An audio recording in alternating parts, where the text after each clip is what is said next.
Olá, está no ar mais um Vida em Condomínio. Você, corretor de imóveis, síndico, advogado ou morador, esse é o seu canal para você tirar todas as suas dúvidas e conhecer mais sobre o mundo do condomínio. Hoje falaremos do síndico morador, aquele que habita o próprio condomínio, na maioria das vezes de forma voluntária, sem qualquer tipo de remuneração, assume as responsabilidades inerentes à gestão do condomínio. O síndico morador, ele tem mudado de perfil. Então, no passado, nós tínhamos o quê? Nós tínhamos uma pessoa que era um prestador de serviços e tinha tempo livre, era um autônomo, tinha tempo livre, podia ficar no condomínio, ou estava aposentado e tinha tempo para realizar a gestão do prédio concomitantemente com as suas outras atividades, seja ela profissional ou pessoal. Esse perfil tem mudado. O mercado trouxe uma nova figura que ficou muito mais forte depois do advento do novo Código Civil em 2002, que é o síndico profissional. A lei traz claramente que o condomínio poderá ter um síndico que é condômino ou que seja pessoa estranha. E essa pessoa estranha ela pode ser uma pessoa física ou jurídica. Então, a partir do advento da legislação, entendo que, inclusive, essa situação revogou muitas cláusulas na convenção. Por quê? Porque a legislação é uma norma de direito público, a convenção é uma norma de direito privado. Se a convenção contrariar o que diz a legislação, aquela cláusula convencional que impede que o síndico seja um profissional, ela não tem valor, uma vez que a lei traz de forma clara que o síndico pode ser pessoa estranha.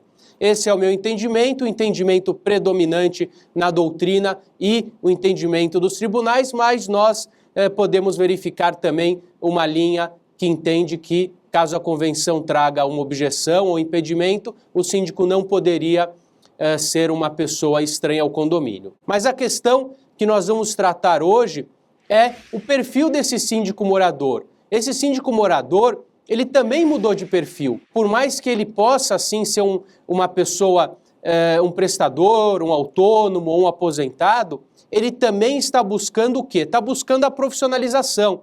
Então, em função das inúmeras obrigações que tem o condomínio, que tem o síndico responde, inclusive, civil e criminalmente pela edificação. Nós estamos vendo a justiça cada vez mais condenar síndicos pessoalmente em função da má gestão ou em função dos prejuízos que esses trouxeram aos seus condomínios. Então, não é mais algo que deva ser feito apenas para ajudar o condomínio. Logicamente que o síndico morador ele deve ajudar o condomínio porque ele está preservando o próprio patrimônio.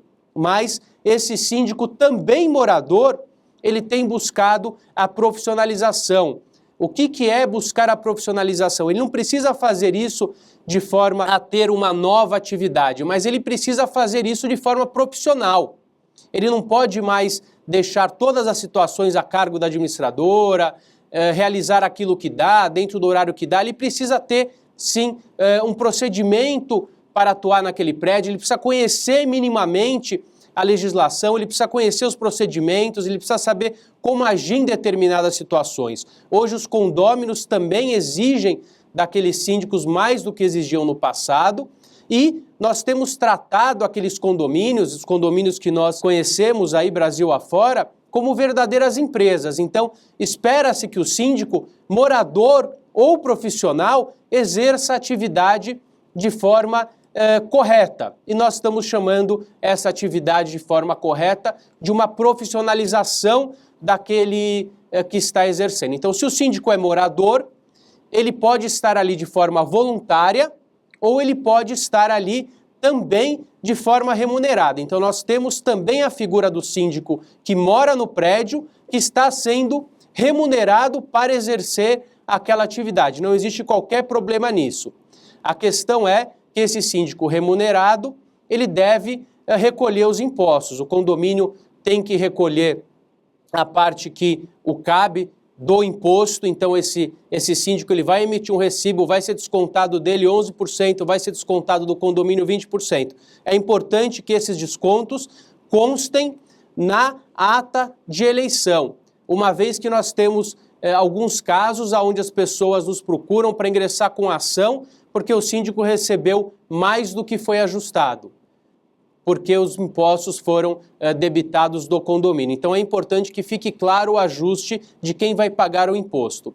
Se esse síndico, se ele é morador, não é um síndico que está exercendo a profissão de forma profissional, na concepção de estar realizando aquela atividade em alguns condomínios para ganhar a vida, ele provavelmente não vai ter uma empresa constituída para poder emitir uma nota fiscal. Então esse síndico morador, que é o foco do nosso programa de hoje, ele vai ter que ter o recolhimento dos impostos e é importante que a Assembleia acorde como isso vai ser feito, se ele vai pagar ou se o condomínio vai reembolsar ou remunerar ele a mais para que esse recolhimento não interfira no que ele está recebendo. Esse síndico morador, ele também pode ter a isenção.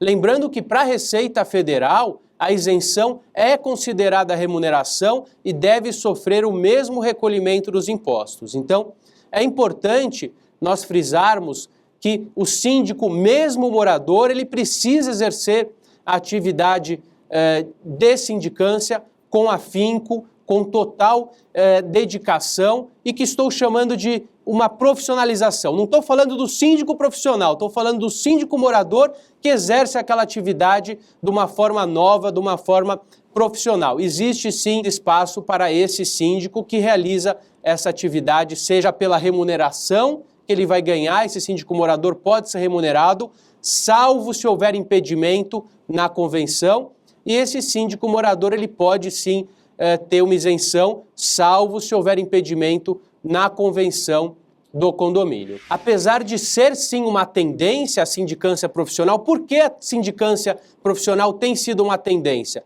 Porque esse síndico profissional, ele tende a ser imparcial. Por quê? Porque ele não mora ali, então ele vai tratar aquelas situações de forma imparcial. Por que o mercado opta pelo síndico profissional? Situação 2, porque esse síndico, em tese, ele é profissional, ele está exercendo aquela atividade de forma qualificada, ele se qualificou para isso. Nenhum prédio que vai buscar um síndico profissional vai contratar alguém que não esteja habilitado para tanto. E a terceira situação, esse síndico profissional, ele está atrelado a um contrato, então existem regras. Apesar dele não ser um funcionário, ser um cargo eletivo, ele está prestando um serviço para aquele prédio mediante uma certa remuneração. Então, por que o mercado tem buscado um síndico profissional? Primeiro, porque ele é imparcial.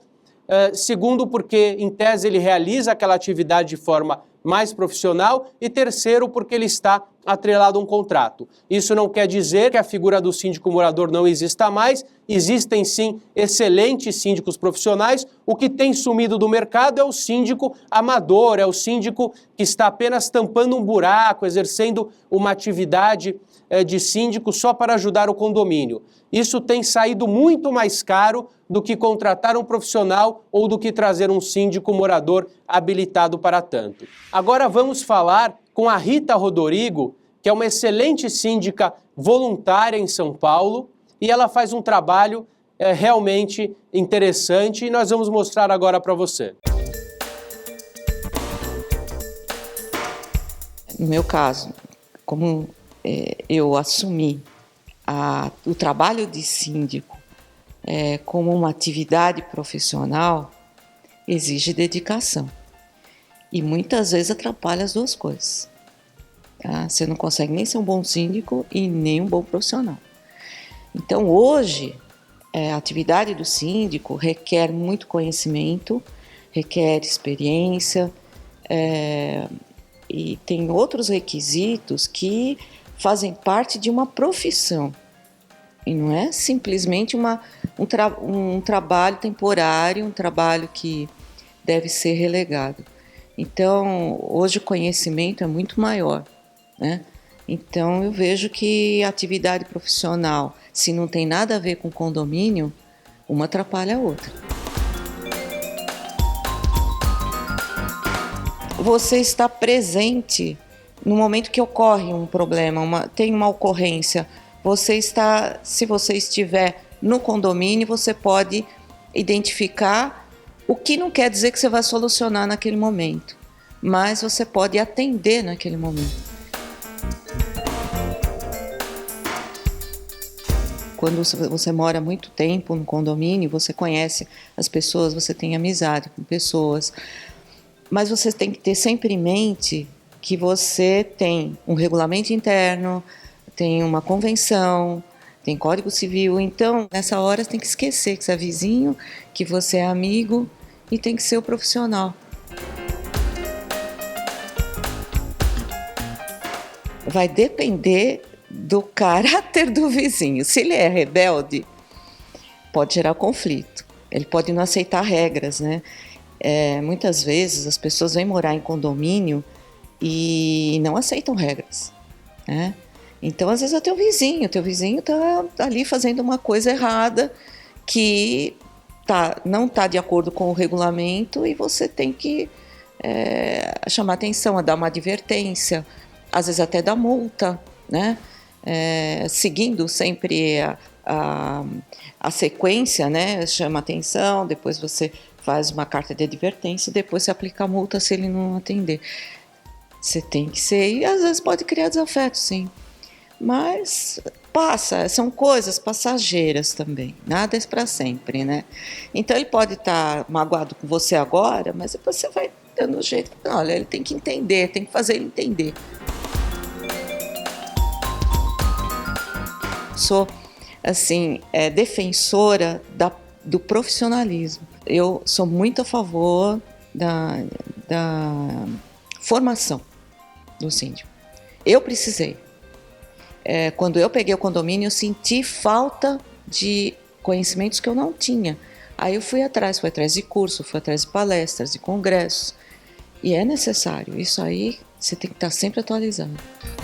Espero que você tenha gostado da entrevista com a Rita, que é uma querida síndica em São Paulo e que faz um trabalho excelente. Agradeço a sua audiência, assista aos outros programas na TV Cresce e até um próximo programa.